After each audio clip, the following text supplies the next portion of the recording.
You alright? How's it going? Today I want to talk to you about something that most of us aren't taught at school.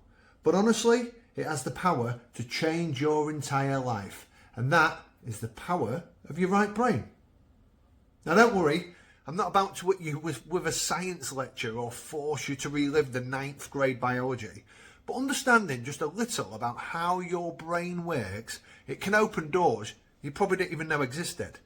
It can unlock a more creative, intuitive and deeply connected version of you. A version of you that doesn't just wish for the dream life, but actually it starts creating it from the inside out. Anyway, let's start with the basics. So you've probably heard this before, but your brain has two hemispheres, the left and the right. And while, neuroscience has evolved past the super simplified idea that each side controls totally separate functions, there's still a ton of value in understanding the symbolic difference between the two. So if you sort of think of the left brain like the CEO of a very structured company, it's logical, it's analytical, it loves spreadsheets and all that crap and bullet points and 5-year plans, and it asks questions like, what's the cost? What's the timeline? How do I optimize this? It's practical, it's grounded, it's the voice in your head that says, okay, cool dream. But how are you going to pay for that? But we do need that voice. We do need the left brain, because left brain thinking is what helps us file our taxes, pay our bills, follow directions and double check that we're not sending that risky text to the wrong person. It is necessary. But here's the trap. Most of us have been conditioned to operate almost entirely from the left side.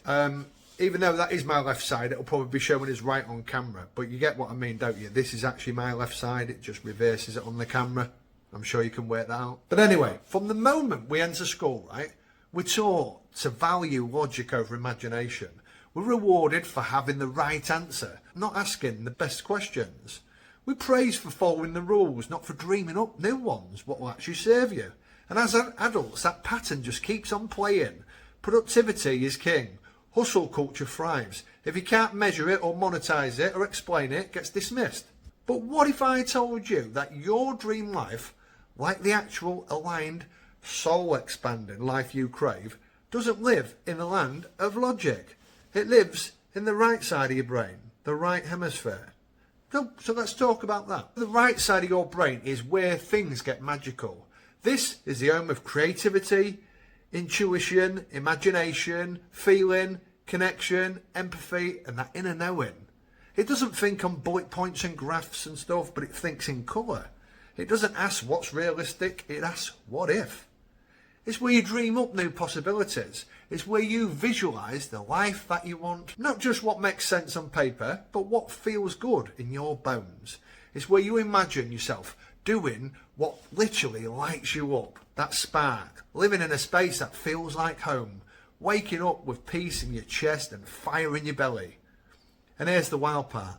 The right brain is the direct doorway to your subconscious mind. And that's the key, because your subconscious, that is what actually runs the show. Whether you think about that, whether you know that or not. You can make vision boards, set goals, journals, affirmations, till your hand cramps and you're blue in the face. But if your subconscious mind doesn't believe your dream is possible, or safe or allowed, it's like trying to drive with the emergency brake on your car. And the subconscious mind, it doesn't speak logic, it speaks in images, patterns, emotions, metaphors, sensations, all the right brain stuff. If you want to program your inner world, if you want to change your reality from the inside out, the right brain is how you get in it. And that's why imagination is so powerful. That's why visualization works as well.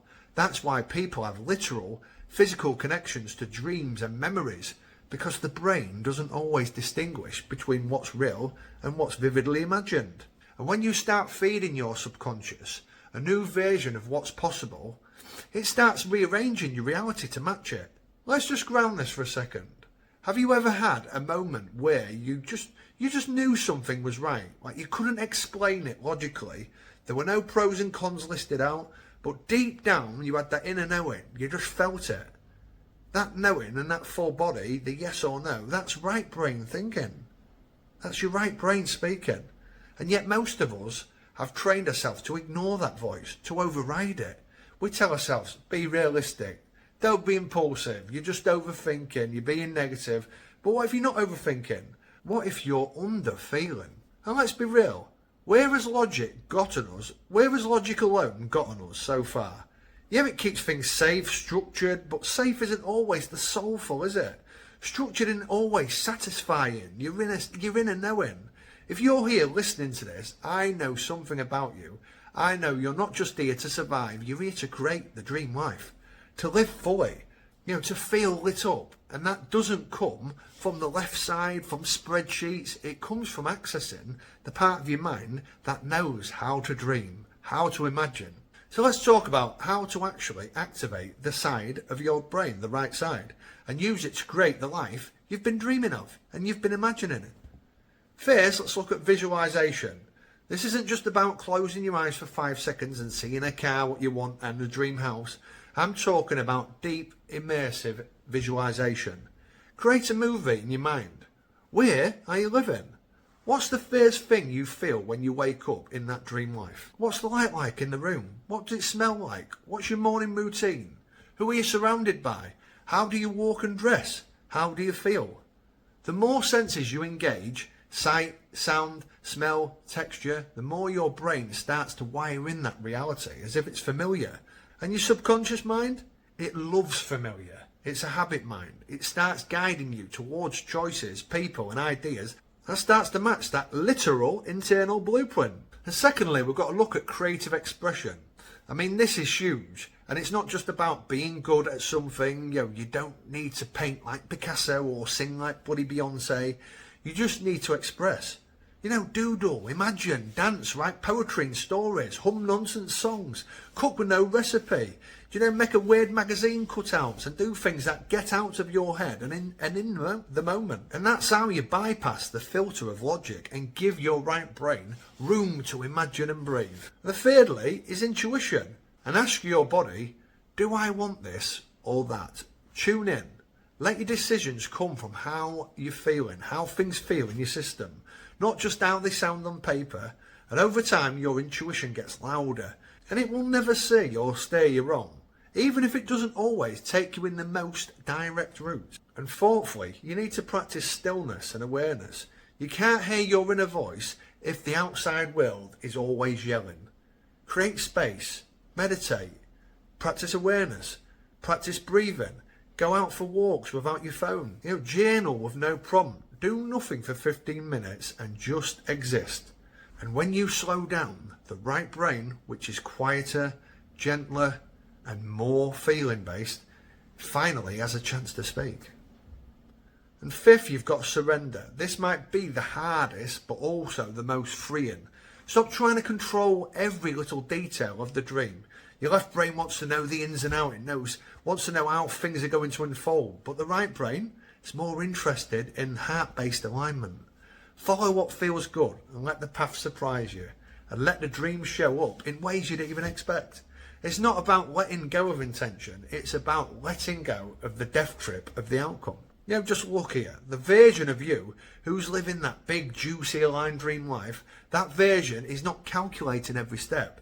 That version is connected. They're in the flow state. They're creative. They trust themselves. They listen to that quiet voice within and they follow it, even when it doesn't always make perfect sense. And you can become that version you want, the dream version. You don't have to force it. You just have to return to what's already in you. Because we're born with imagination. You were born curious. You were born with these dreams. You just learned somewhere along the way to silence them. And it's how we've been conditioned, unfortunately. So maybe today is the day you give yourself permission to dream again, to play again, to feel again, and definitely to imagine again. Be creative. And maybe, just maybe, that's where the magic starts. Anyway, thanks a lot for listening. And if this hits something like a song in your heart today, I'd love to hear from you. What's one way you're going to activate your right brain this week? Let me know in the comments. And stick around if you want more content like this, more tools, more mindset stuff, more inspiration, more ways to align yourself. So, hit that subscribe button. I've got a lot more coming your way. Anyway, until next time, dream big, feel deeply, and let your right brain lead the way. Until next time.